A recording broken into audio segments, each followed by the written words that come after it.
The Department of Homeland Security is facing intense internal turmoil as Secretary Kristi Noem and her de facto Chief of Staff, Corey Lewandowski, reportedly lashed out at staff following critical media reports about their leadership. According to various reports, Noem and Lewandowski called DHS officials to complain after news coverage revealed that Noem's recent policies were causing operational bottlenecks. In June, Noem announced she would personally approve all payments exceeding $100,000, a drastic change from the previous $25 million threshold. Sources say this move delayed funding across DHS agencies, including FEMA, which faced a 4-day hold in dispersing disaster relief for Texas flood victims. Crucial contracts for urban search and rescue crews and call center staff reportedly had not been renewed on time. The Transportation Security Administration also experienced lapses in key contracts, including airport screening equipment and polygraph tests for law enforcement candidates, adding to the agency-wide tension. New York Magazine and other outlets report that during calls with staff, Noem and Lewandowski were screaming at officials. Noem allegedly dropped multiple F-bombs, leaving employees shocked and taken aback. Some staffers say the duo accused officials of lining their pockets from government contracts, though insiders claim these accusations appeared to be projection. Lewandowski, a former Trump advisor, is described as a micromanager who has reassigned or fired dozens of staff, creating a culture of fear. One DHS official said that people are scared of Corey, while another said the department is effectively operating under the Corey show. Despite concerns, Noem and Lewandowski retained their positions, even after reportedly being summoned to the Oval Office in mid-September by President Trump over management complaints. Sources say Trump was frustrated with Lewandowski's inability to get along with others. Rumors of a personal relationship between Noem and Lewandowski have circulated inside DHS, described as the worst-kept secret in D.C., though both are married to other people. A DHS spokesperson defended Noem's approach, saying, "All final DHS contract decision-making authority rests solely with Secretary Noem." Under Secretary Noem's leadership, DHS has already saved more than $13 billion. This is isolated. In fact, 71% of crime ICE. That's not true. Charges and convictions, over 70% of them have pending charges against them or criminal convictions. The others all have final removal orders, which means they're eligible to go back home.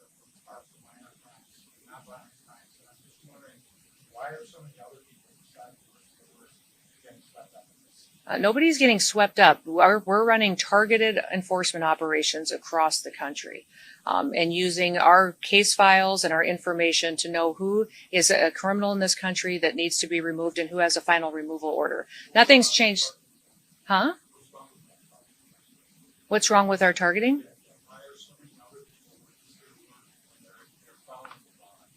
They're not following the law if they're here illegally. There's a right way to come to this country. And so,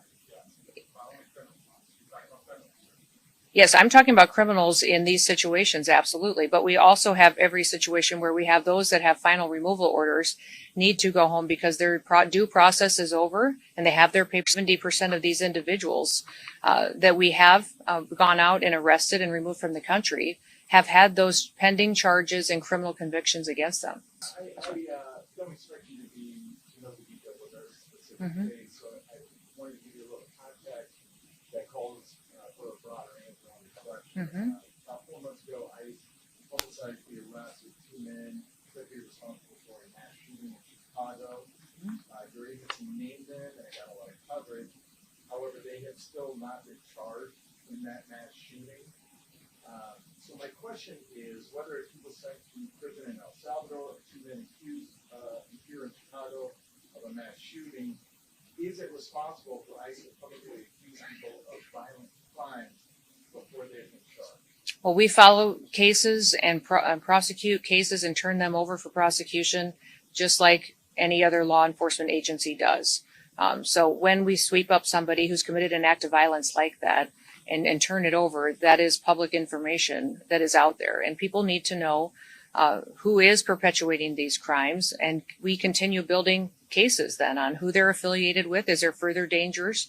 Our investigators are some of the best in the country that are out there making sure that not only is that person now incarcerated, but who were they affiliated with that could be another danger that we need to continue to look at. So Even if they haven't been officially charged?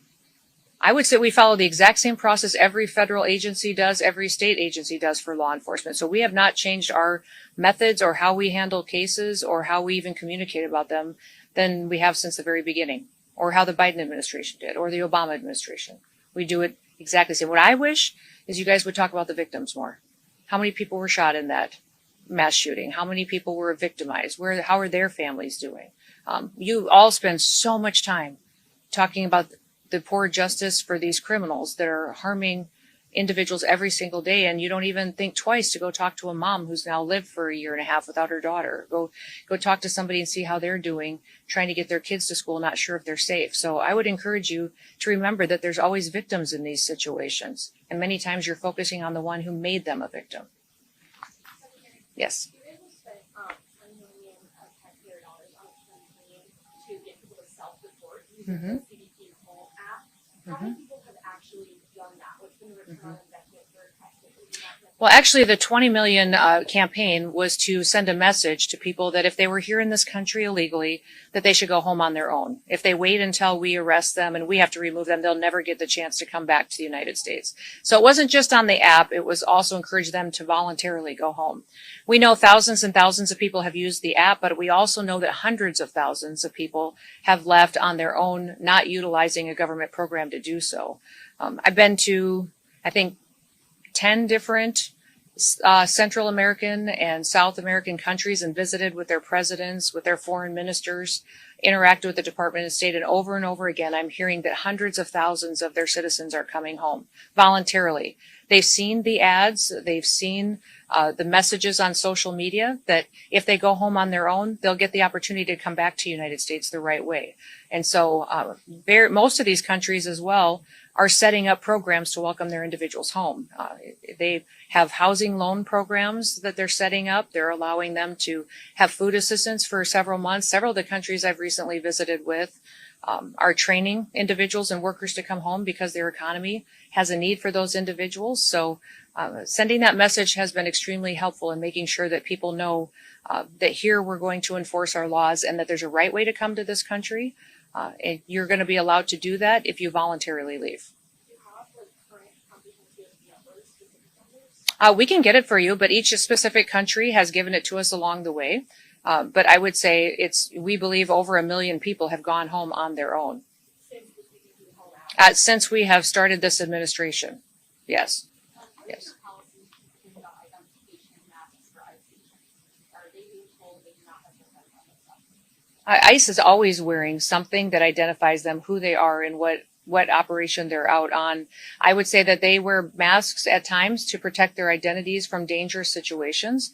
The leadership teams, we leave that up to them to discern what's necessary in certain situations. And with the rise in violence that we continue to see against these officers, with that 1,000% increase, it's making sure that they are safe while they do this job and that they get home to their families at night too is incredibly important. So if you're understanding they are identifying themselves. Yes,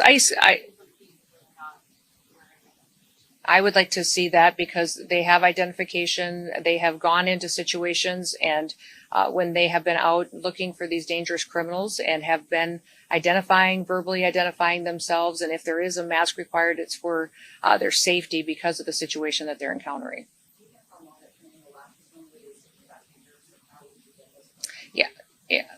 Yeah, it'll be within weeks because we're going to give them credit for what they already know. If they're former law enforcement, they already have training and certifications that we will honor and look at. They'll still go through testing. They'll still go through drug testing and physical tests and all of that.